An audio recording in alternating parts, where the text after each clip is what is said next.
A hora do agronegócio.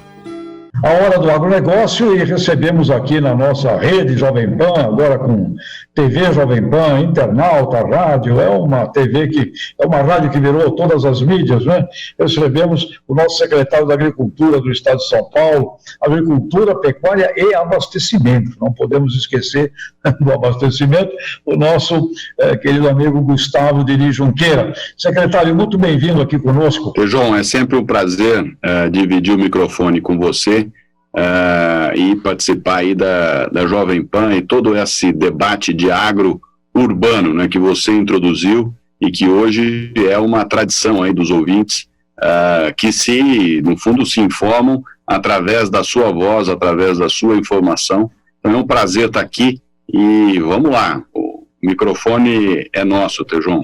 Vamos lá, e secretário, como já houve essa provocação inicial do urbano, secretário da Agricultura, Pecuária e Abastecimento, visão para nós aí, como é que é a sua visão sobre este aspecto, né? Estamos com super safra, etc.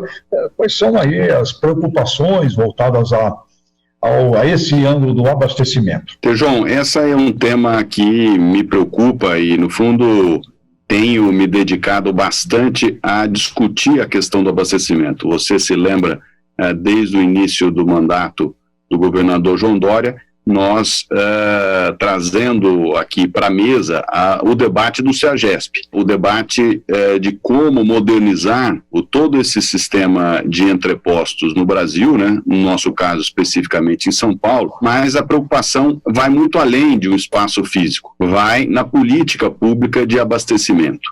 O Brasil é muito grande, o nosso agro é diverso, ele é uma cadeia extensa, mas ele precisa fundamentalmente se basear tanto no consumidor brasileiro, 80% da nossa produção vai para o consumo doméstico, como o nosso consumidor internacional, onde os contratos são o grande valor, né, a grande segurança que os países que não têm o agro que nós temos confiam no Brasil. Então, de um lado, nós temos que manter o abastecimento no Brasil a baixos custos, e a exportação nos ajuda a fazer isso, porque nos dá escala e, portanto, conseguimos entregar aqui no Brasil alimentos de boa qualidade a bons custos e, ao mesmo tempo, a segurança de que os 20% exportados são 20% de superávit, não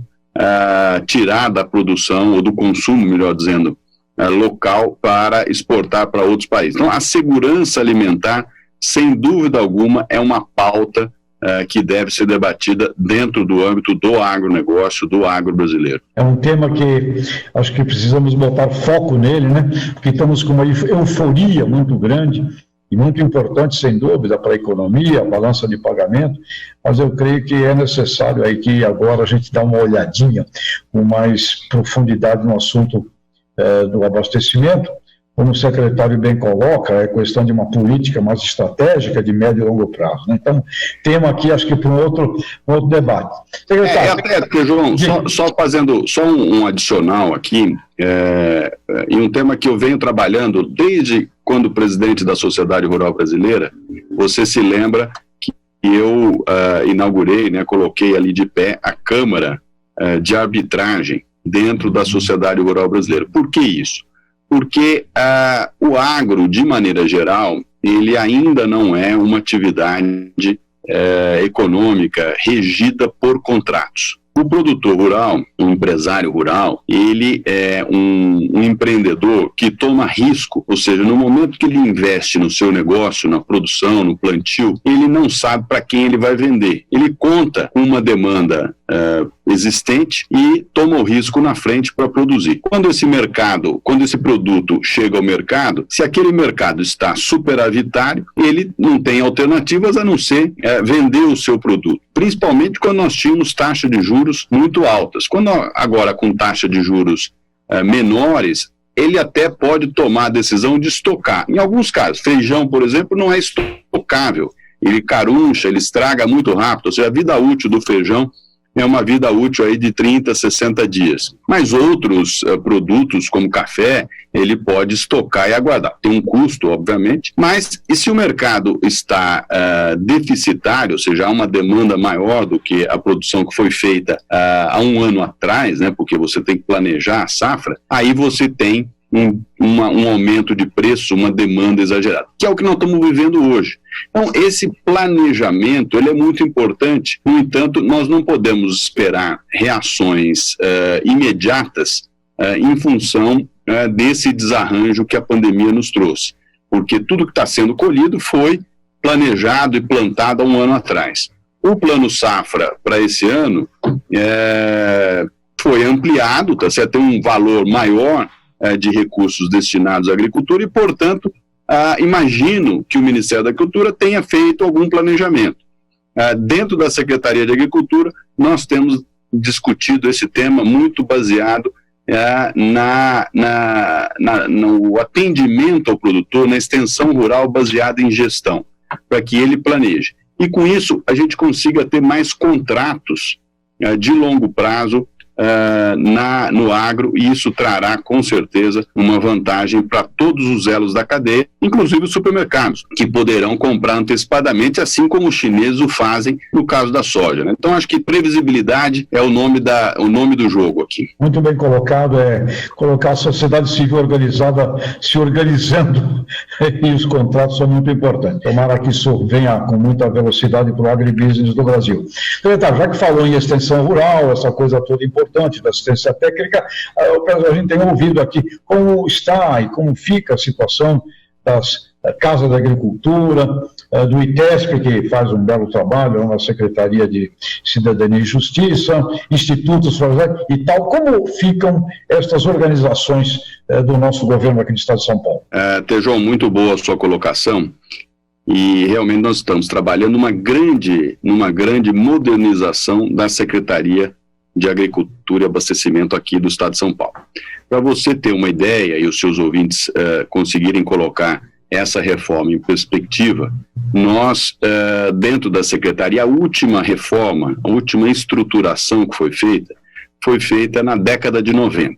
Foi feita em 93, depois um pequeno ajuste em 97. Na década de 90, 93, só para pegar como referência, nós tivemos uma safra de grãos de mais ou menos 67 milhões de toneladas. Esse ano nós colhemos mais de 250 milhões de toneladas, ou seja, uma distância oceânica entre o que era a agricultura na década de 90 e o que ela é hoje. Sem falar na infraestrutura, né? Nós não tínhamos telefone celular, telefone fixo estatal, e era caro, e tinha que entrar na fila, ou seja, não tinha para todo mundo.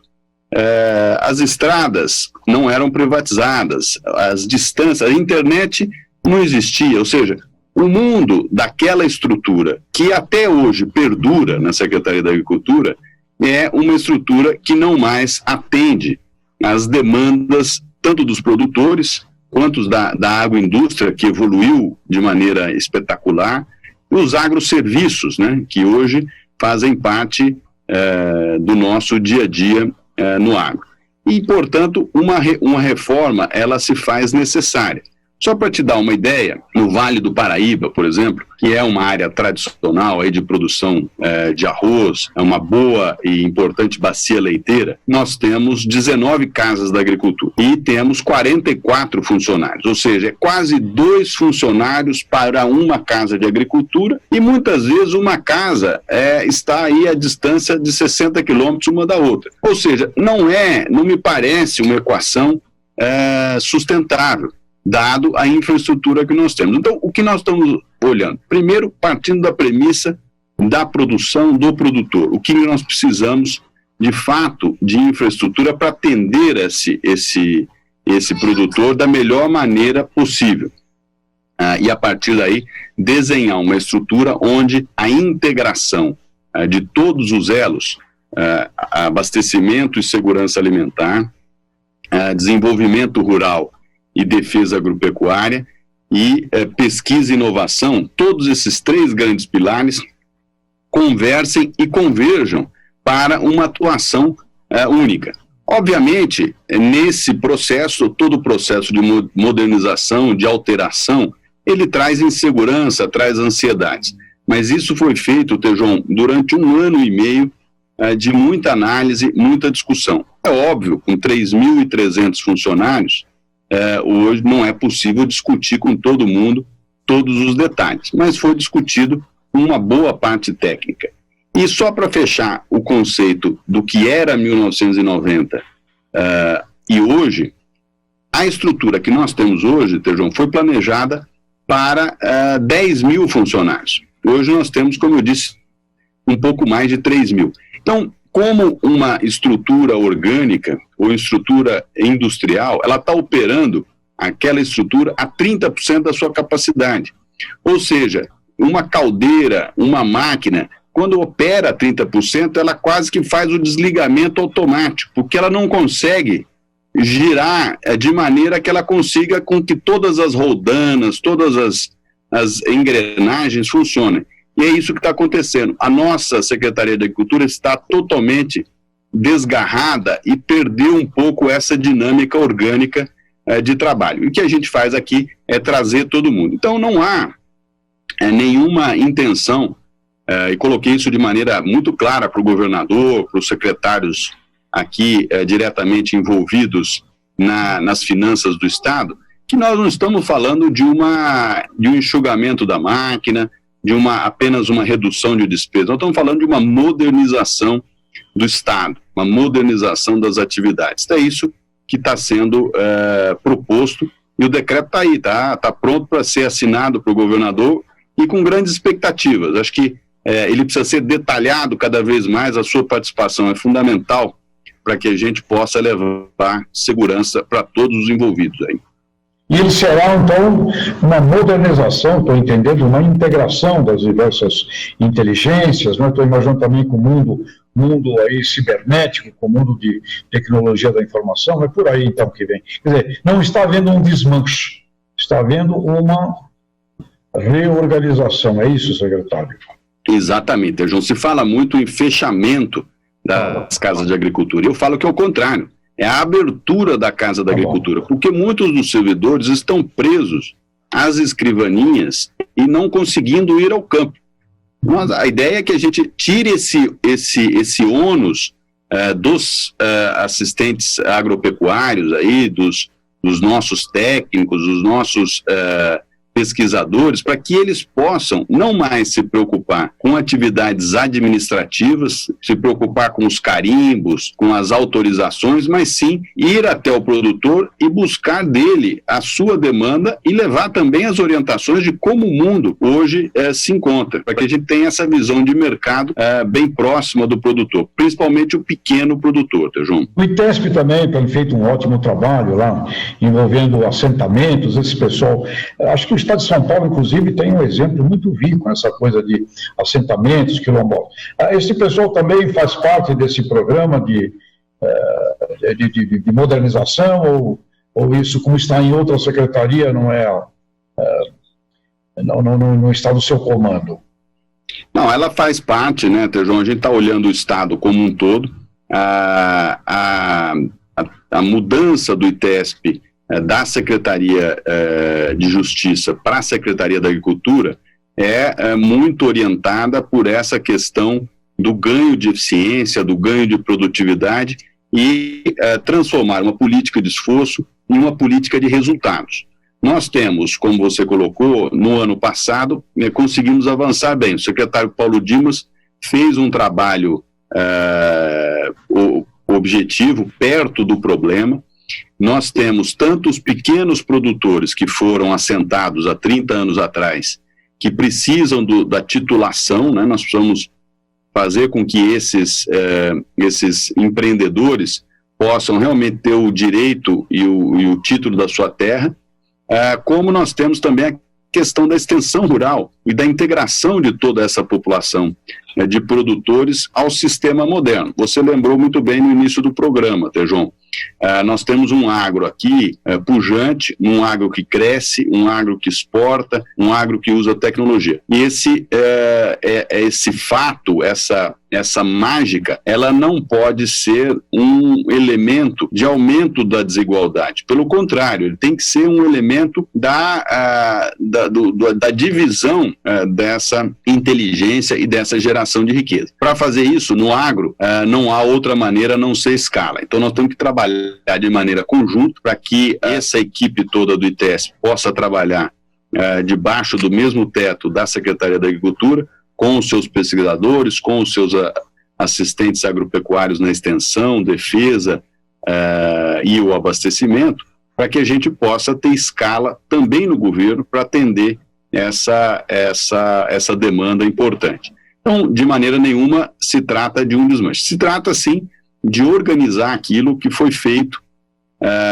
e, a partir daqui, não há uma política de novas reformas agrárias, novas divisões de terra, mas sim de fazer o desenvolvimento tecnológico, agrário e econômico dessa população que já está no campo. Muito bom. Secretário da Agricultura, Pecuária, Abastecimento do Estado de São Paulo, Gustavo Denis Junqueira, para encerrar aqui o nosso agradável bate-papo, principais informações, principais eventos, seguro rural, principais ações que é importante que a nossa sociedade como um todo saiba a respeito do nosso setor aqui no Estado de São Paulo. Tejão, acho que a questão do seguro rural é muito importante. Acho que a questão de financiamento no agro ela é muito importante. Com a redução de taxa de juros, nós temos agora, de fato, um único agronegócio, a única agricultura de escala do mundo 100% baseada em mercado. Né? Os Estados Unidos não é assim, a Europa não é assim, o Brasil é assim, é 100% baseado. Isso tem o lado bom e tem o lado ruim. De fato, nós temos aqui um protagonismo do setor privado. Então, o governo tem que tomar muito cuidado para não calçar o sapato do setor privado. Seja no mercado internacional, né, a relação com a China, por exemplo, ela foi construída fundamentalmente na relação de confiança entre o setor privado. Foi o setor privado que abriu a China para exportação e não o governo. Não há contratos de governos para governos, e sim uma relação privada entre os dois lados. No caso do financiamento, nós ainda temos uma presença importante do Estado, aí via o Banco do Brasil, mas cada vez mais o Estado vai fazendo um papel de orientador, um papel de regulador para que o setor privado também não escape, né, não fique fora do objetivo final de desenvolvimento. E na questão de financiamento, o que o governo pode fazer, seja o governo estadual, seja o governo federal, na minha opinião, são dois grandes elementos. Um é seguro rural, que é, sem dúvida alguma, o que dá ao produtor rural, ao empresário rural, uma previsibilidade, né, dá uma gestão de risco, e isso abaixa o seu custo de financiamento, seja com a empresa que lhe vende sementes ou insumos, seja com o banco que financia a sua operação. Então, nesse ano, nós liberamos 51 milhões de reais para a custeio do prêmio do seguro rural. Porque o seguro rural, como é uma parte do seguro da seguradora, uma parte menor, ele não tem a mesma escala do seguro de automóveis. Então, ele tem um prêmio mais alto. E esse programa do governo do Estado, 51 milhões, é para financiar 1/3, 33% aí, do custo do prêmio. Em acordos com o governo federal, através do Ministério da Agricultura, financia outro terço e o produtor, então, paga apenas 1/3 do custo que seria do prêmio. Isso é uma ajuda, é uma orientação até que isso ganhe escala e o governo também possa sair. Mas a orientação nossa é focar recursos no seguro rural. E um outro elemento, Tejon, muito importante, onde nós também estamos aqui no Palácio dos Bandeirantes, preparando um projeto de lei para a criação do Fundo de Aval Rural, o FAR, o FAR, Fundo de Aval Rural, para quê? para que eu possa pegar os poucos recursos que eu tenho na Secretaria para fins de financiamento e possa multiplicar isso. O aval, diferentemente do financiamento direto, eu multiplico ele por 7 a 12 vezes. Nesse momento de pandemia, 7 vezes, no momento de calmaria, 12 vezes. E dou a garantia para que o Banco Comercial possa tomar o risco de mercado, o risco do mercado do agro, principalmente do pequeno produtor. E esse pequeno produtor, como você sabe muito bem, o histórico de pagamento dos pequenos é sempre melhor que o histórico de pagamento dos grandes. Então é um bom negócio para os bancos, a gente precisa fomentar. Então são essas orientações em termos de financiamento público que eu entendo que seja o moderno, que seja o caminho a se construir aqui e em outros estados e também no Brasil. Interessante, secretário. Os pequenos pagam melhor e também fiquei sabendo que as mulheres também são melhores pagadoras. Né? Interessante isso. Secretário, queria agradecer muito a sua presença aqui conosco, na toda a Rede Jovem Pan, e deixar aqui suas palavras finais, o seu recado, sua mensagem, não só para o setor do campo, mas para a cidade como um todo, e aí nesse ângulo do abastecimento e da qualidade do alimento. João, muito obrigado, eu que agradeço, é sempre um prazer de discutir aqui com você, são perguntas de alto nível, de quem conhece o que acontece no dia a dia do campo. Minha palavra final, João, é responsabilidade. Responsabilidade de trabalharmos, mas a responsabilidade de trabalharmos com responsabilidade, né? Porque não dá apenas para nós olharmos um lado da moeda, nós sim temos que buscar o desenvolvimento, cada vez mais a eficiência e a qualidade do alimento. Mas, por outro lado, temos que olhar o consumidor, que esse consumidor tenha acesso a todo tipo de alimento variado, boa qualidade e a preços que condizem aos custos de produção e à margem oferida pelo produtor. Então, um equilíbrio, uma responsabilidade no modo de agir. Eu acho que sim, fechamos aqui um programa com chave de ouro. Muito bem, muito obrigado, secretário Gustavo Denjuqueira, uma honra e sucesso, né? E saúde para todo mundo, principalmente. Muito obrigado. Eu que agradeço. Um grande abraço, João. Obrigado. A hora do agronegócio.